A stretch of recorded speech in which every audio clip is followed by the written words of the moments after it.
Sais-tu que Dieu t'aime? Et le crois-tu vraiment? Reste à l'écoute, nous allons explorer la profondeur de l'amour de Dieu.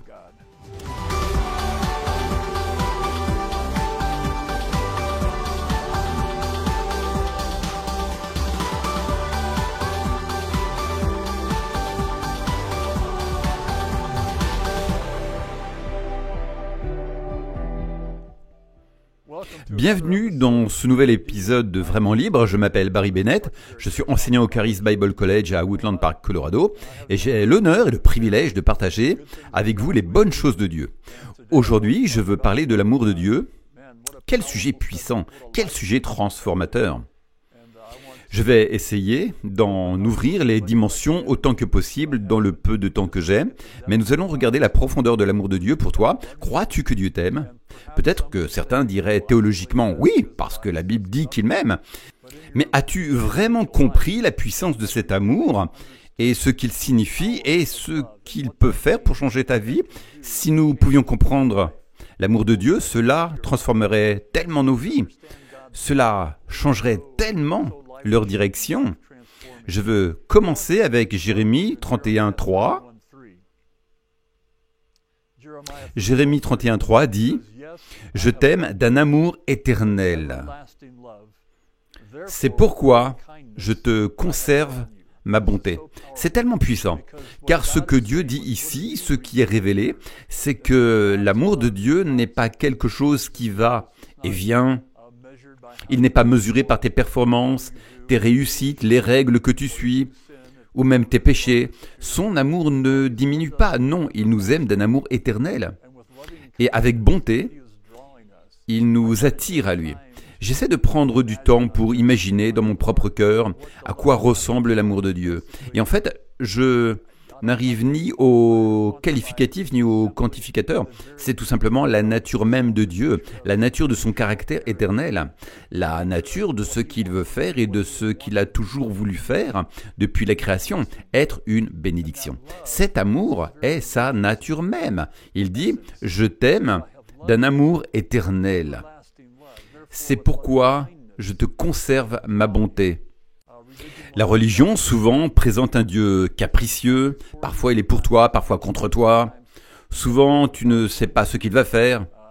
Tu te dis, je ne sais pas s'il m'aime parce que je sais que je suis pécheur. Je ne sais pas ce qui le rend heureux. Je ne sais pas ce qui le met en colère. Et nous avons toutes sortes de qualifications et d'idées sur ce à quoi Dieu ressemble. Et pourtant, il dit, je t'aime d'un amour éternel. C'est pourquoi je te conserve ma bonté.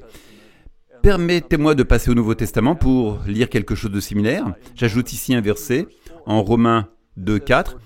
Où méprises-tu les richesses de sa bonté, de sa patience, de sa longanimité, ne reconnaissant pas que la bonté de Dieu te pousse à la repentance, ou encore que la bonté de Dieu te conduit à une juste compréhension de qui il est? Ce mot « bonté » parle en fait de la même chose, la bonté et l'amour de Dieu qui nous attire. Il dit « Je t'aime d'un amour éternel, c'est pourquoi je te conserve ma bonté ». Et c'est cela que nous devons comprendre. Nous avons tous besoin d'une révélation plus profonde de l'ampleur de l'amour de Dieu et de la manière dont cet amour dépasse de loin tout sentiment et émotion humaine. Peu importe ce que nous traversons dans cette vie, l'amour de Dieu est infiniment supérieur. C'est, pour ainsi dire, le facteur déterminant de l'univers. L'amour de Dieu. Voyons Jean 17:23. Dans ce passage, Jésus prie le Père. Il est sur le point d'être arrêté, jugé et crucifié. Il fait une sorte de bilan de sa mission et il adresse cette prière au Père. En Jean 17:23, il prie donc cette prière. « Moi en eux, et toi en moi, afin qu'ils soient parfaitement un, et que le monde connaisse que tu m'as envoyé, et que tu les as aimés comme tu m'as aimé. » C'est extraordinaire. Dieu m'aime. Dieu t'aime avec le même amour et la même intensité qu'il aime Jésus. Je t'aime d'un amour éternel. C'est pourquoi je te conserve ma bonté. Et ici, tu les as aimés comme tu m'as aimé. Dieu t'aime. Je sais que, encore une fois, nous parlons souvent de cela d'une manière théologique. Oui, je sais, la Bible dit que Dieu m'aime. Mais quand cette vérité a commencé à transformer ma propre vie, quand cela est devenu réel en moi, j'ai soudain réalisé que je suis aimé malgré moi. Si tu peux comprendre cela, Dieu t'aime non pas à cause de ce que tu fais ou de ce que tu es, mais simplement parce qu'il est amour, malgré mes erreurs, mes émotions, malgré les choses que j'ai fait bien ou mal. Ce n'est pas à propos de moi, c'est à propos de Jésus. C'est à propos de l'amour de Dieu révélé à travers Jésus et répandu sur nos vies. Dieu nous aime avec la même intensité, la même qualité d'amour qu'il a pour Jésus. Cela a changé ma vie, cela a transformé ma manière de marcher, de parler avec Dieu. Cela a changé ma façon de prier, ma façon de me comporter avec les autres autour de moi, parce que si Dieu m'aime autant qu'il aime Jésus, alors je ne devrais avoir aucune crainte. L'amour parfait bannit la crainte. Je devrais marcher à un niveau de foi que je ne maîtrise peut-être pas encore pleinement, mais qui grandit au fur et à mesure que je reçois davantage de révélations sur l'amour de Dieu. Regardons 1 Jean 4, 19. Nous l'aimons parce qu'il nous a aimés le premier. Que signifie cela? Peu importe l'amour que tu sens pour Dieu, il y a des gens qui essaient d'aimer un Dieu qu'ils ne connaissent pas. Ils peuvent aimer Dieu avec un amour humain imparfait, incertain, et cet amour peut fluctuer selon les problèmes, les péchés ou les épreuves. Ils peuvent se dire « Je pensais aimer Dieu, mais j'ai péché, alors peut-être que je ne l'aime pas vraiment. » Mais changeons de perspective. Ce passage dit « Nous l'aimons parce qu'il nous a aimés le premier. » Cela ajoute une dimension importante. Dieu nous a aimés le premier, alors que nous ne méritons pas d'être aimés. Quand nous aimons Dieu, nous ne faisons pas quelque chose pour lui. Nous répondons simplement à ce qu'il a fait pour nous. Son amour est entré dans nos vies. Il nous a aimés en premier, avant que nous soyons dignes de cet amour. Nous ne le méritons pas, et ensuite nous lui répondons avec l'amour qu'il a déjà déposé en nous. Eh bien ça, je peux le faire. Je ne peux pas toujours produire mon propre amour par mes propres forces.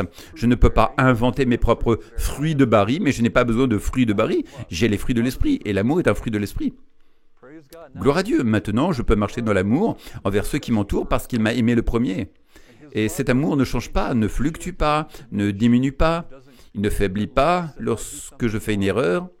Son amour est une constante éternelle.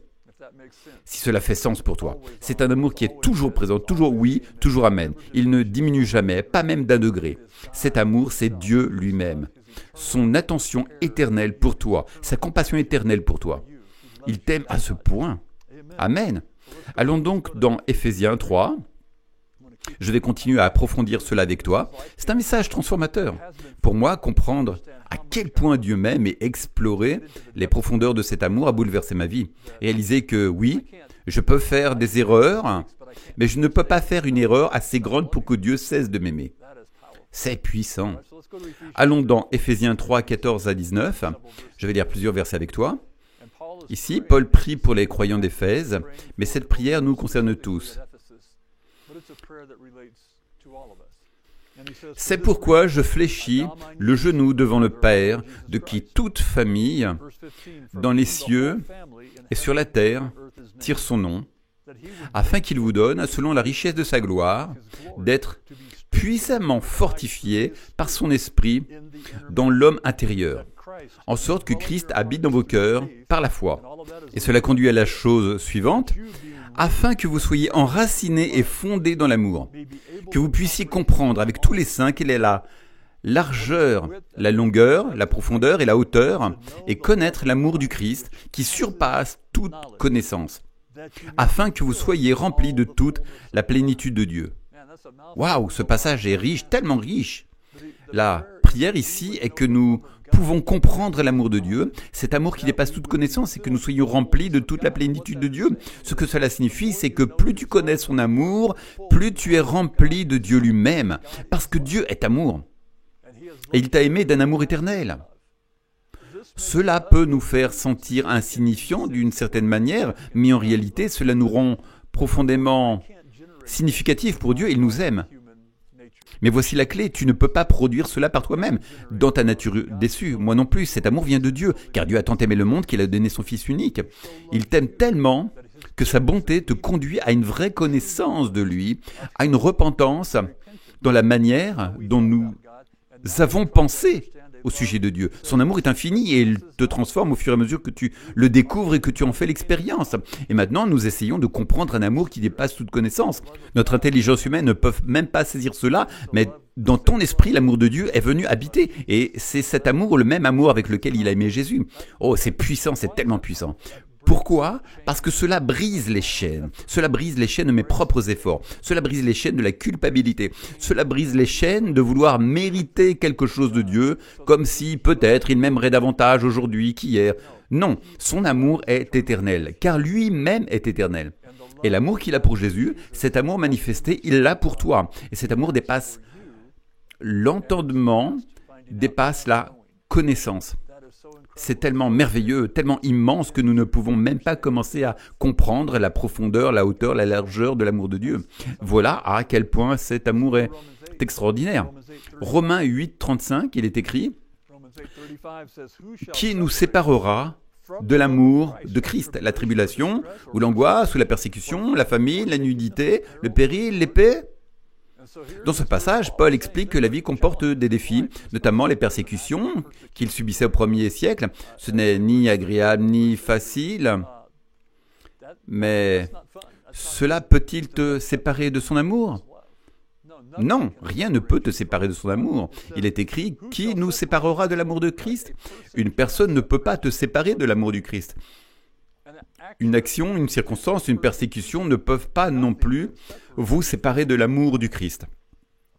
Et voici la bonne nouvelle. Même toi, tu ne peux pas te séparer de l'amour de Christ. Tu peux commettre une erreur, tu peux te tromper, et tu peux ressentir de la culpabilité, cette culpabilité humaine, mais cela n'arrête pas l'amour de Dieu. Dieu t'aime. Il n'y a personne qui t'aime plus que Dieu. C'est une bonne manière de le dire. Il n'y a personne sur cette terre, personne dans les cieux, personne sous la terre, personne nulle part qui t'aime plus que Dieu. Et si tu es là, en train de penser, « Oh, si seulement tu connaissais ma situation !» Dieu connaît ta situation. Il t'a aimé avant même que le temps ne commence. Il te commençait avant même le début des temps. Il t'aime. Si tu traverses des circonstances difficiles, si tu es prisonnier d'addiction, rempli d'une culpabilité, de haine, d'amertume ou de quoi que ce soit d'autre, si tu te sens indigne, que tu as l'impression que personne ne t'aime, sache que Dieu t'aime. Et rien ne peut te séparer de cet amour. Rien.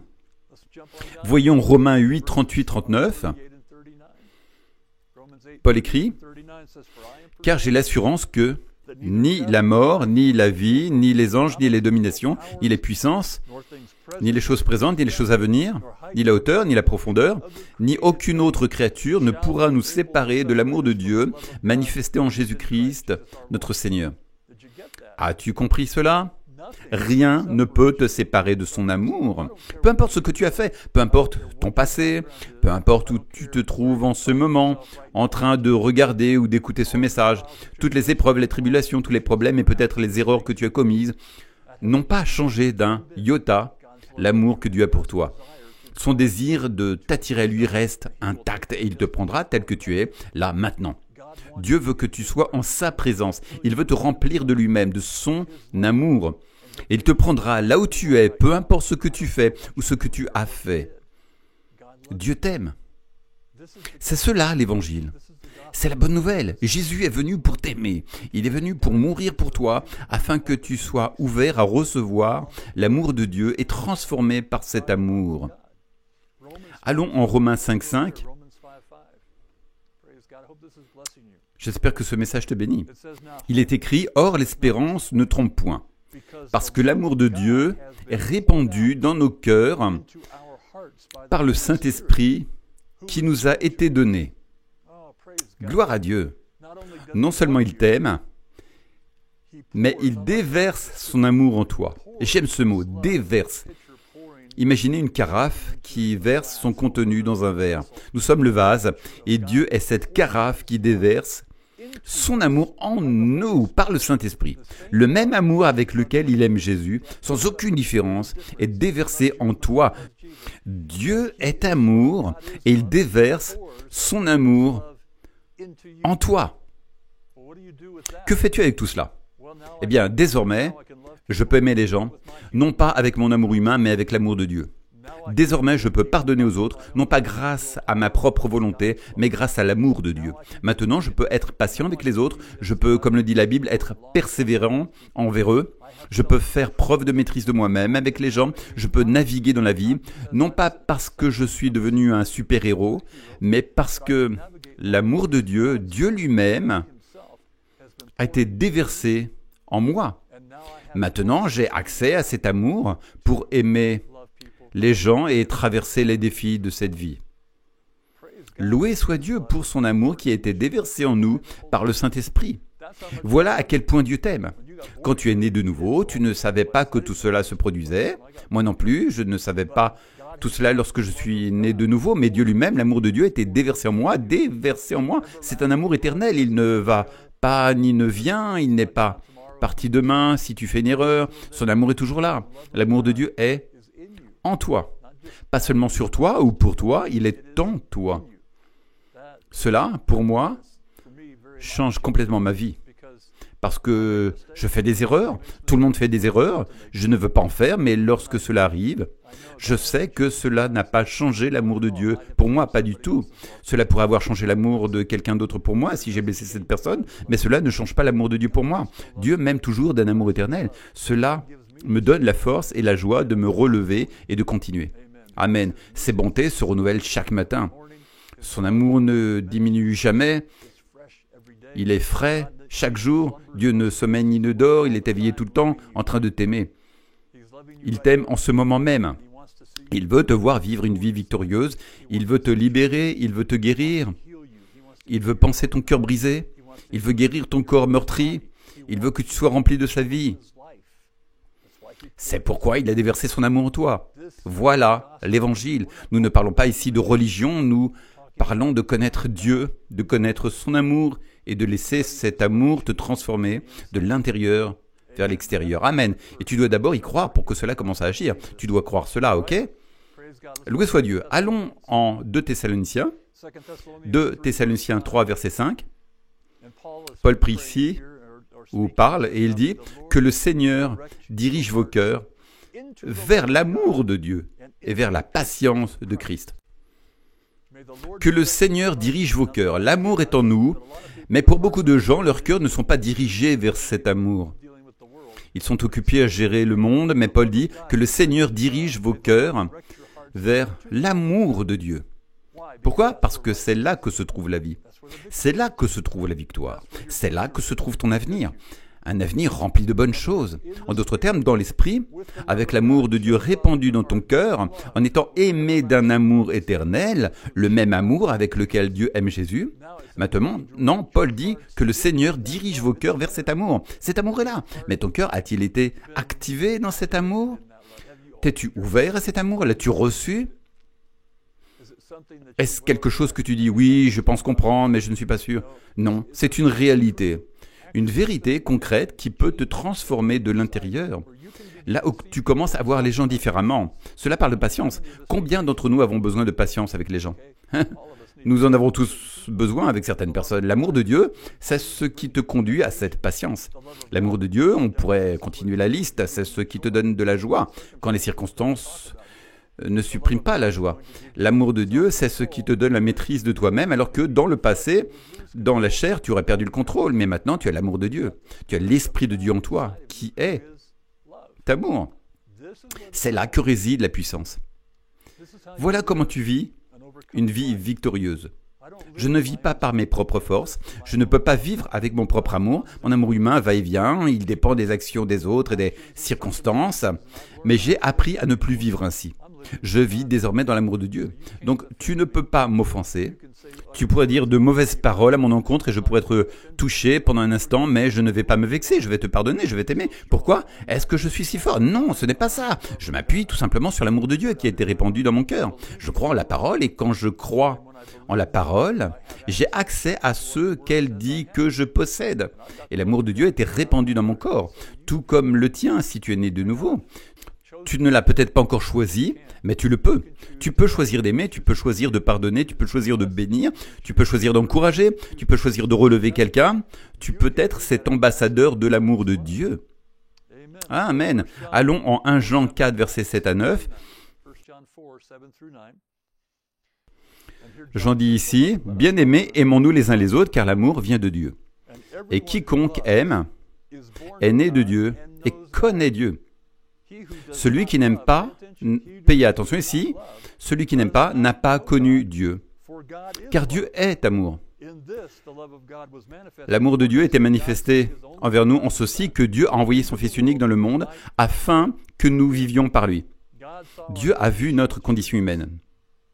L'état de mort causé par le péché, il a tant aimé le monde qu'il a envoyé Jésus. Il a envoyé son Fils dans le monde pour que nous puissions vivre par lui. Et il dit, pour revenir en arrière, aimons-nous les uns les autres, car l'amour vient de Dieu. Dieu est amour. Celui qui n'aime pas ne connaît pas Dieu. Ce que Jean dit ici, dans les Écritures, c'est que l'une des preuves que tu connais Dieu, c'est la manière dont tu aimes les autres avec son amour. Et si tu ne fais toujours pas cela, cela signifie que tu ne connais pas vraiment Dieu. Je ne dis pas que tu n'es pas né de nouveau, je dis simplement que tu ne le connais pas encore pleinement. Parce que si tu le connaissais, tout ce qui relève de la nature humaine s'effacerait. Et tu commencerais à aimer comme Dieu aime. Tu pourrais aimer ton conjoint comme Dieu aime ton conjoint. Tu pourrais aimer tes enfants comme Dieu les aime. Tu pourrais aimer tes voisins, tu pourrais aimer tes beaux-parents et même ceux qui te semblent difficiles. Tu pourrais aimer les personnes faciles à aimer, tout comme celles qui sont plus difficiles à aimer. Tu peux les aimer tous parce que Dieu est amour. Et par cela, nous savons que tu aimes Dieu lorsque tu aimes les autres. Pas avec ton amour humain, mais avec l'amour de Dieu. Cela devient une joie. La vie est devenue vraiment joyeuse pour moi lorsque j'ai reçu toutes ces révélations, car j'ai compris que je ne suis pas là pour gagner quoi que ce soit. Je suis là pour aimer les gens. Peu importe ce qu'ils me font ou me disent, peu importe si les choses se passent comme je le veux ou non, cela ne me change pas. Pourquoi? Parce que l'amour de Dieu est en moi. Ainsi, je peux naviguer à travers toutes ces situations, avec tous ces types de personnes, je peux surmonter cela, pas par ma propre force, mais par l'amour de Dieu. Dieu est amour. Et ceux qui le connaissent marchent dans l'amour. Alors, les chrétiens qui ne marchent pas dans l'amour, qui sont toujours amers, qui se plaignent constamment, qui critiquent sans cesse, je ne vais pas remettre en question leur salut, mais ils ne connaissent pas vraiment Dieu, car s'ils connaissaient de Dieu, ils marcheraient dans l'amour. Mon peuple est détruit faute de connaissance. Quand nous ne connaissons pas Dieu, ce que nous faisons, c'est apporter la destruction dans nos propres vies. Quand nous n'aimons pas les autres, nous disons en réalité, je ne connais pas vraiment Dieu. Et si je ne connais pas vraiment Dieu, alors je suis indépendant de lui. Même si je suis né de nouveau, il peut y avoir une petite étincelle de vie en moi, mais ce n'est que cela. Et tu ne vis pas la vie abondante, car tu n'es pas prêt à abandonner toutes tes offenses pour aimer et pardonner aux autres. Mais c'est le véritable test de l'amour de Dieu. Et si tu es né de nouveau, et si cette étincelle est encore vivante en toi, cette flamme de vie, l'amour de Dieu, a été répandu dans ton cœur par le Saint-Esprit. L'amour que Dieu a pour Jésus, l'amour que Dieu a pour toi, tu peux maintenant l'avoir pour les autres. Et c'est cela qui te distinguera, c'est ce qui va te propulser au sommet.